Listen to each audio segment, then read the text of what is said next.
Calon Wakil Presiden nomor urut 2, Gibran Rakabuming Raka membantah dirinya meniru gaya Presiden Joko Widodo saat debat pemilihan Presiden 2014 dan 2019 lalu. Diketahui Gibran menanyakan akronim yang sulit kepada Mahfud MD dan Muhaimin Iskandar atau Caimin saat debat KPU pada Jumat malam. Saat itu Mahfud dan Caimin terlihat kebingungan dengan pertanyaan Gibran. Menurut Gibran, gaya pertanyaan yang diajukan itu tidak bertujuan untuk meniru Presiden Jokowi saat debat dengan Prabowo Subianto dalam 2 kali Pilpres yang lalu.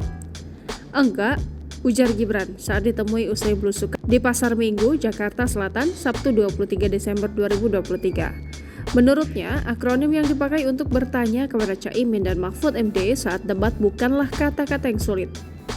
Tidak ada kata-kata sulit, jelasnya. Putra sulung Presiden Jokowi itu pun menyebut akronim yang ditanyakan saat debat kemarin adalah istilah yang biasa dipakai di dunia investasi. Sebelumnya, calon Presiden nomor urut 1 Anies Baswedan mengkritik Cawapres nomor urut 2 Gibran Rakabuming Raka yang mengajukan pertanyaan menggunakan akronim pada debat perdana Cawapres.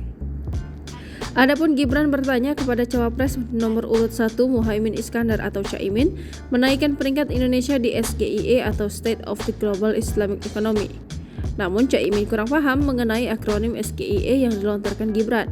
Anies menilai pertanyaan yang diajukan Gibran itu sah, namun menurutnya publik bisa menilai kualitas pertanyaan dari calon pemimpin masa depan. Sebab menurutnya kepemimpinan nasional dibutuhkan hal-hal yang substansif. Adapun pertanyaan itu dilontarkan Gibran kepada Caimin dalam debat Cawapres yang digelar KPU Jakarta Convention Center atau JCC, Jakarta Selatan, Jumat 22 Desember 2023 malam.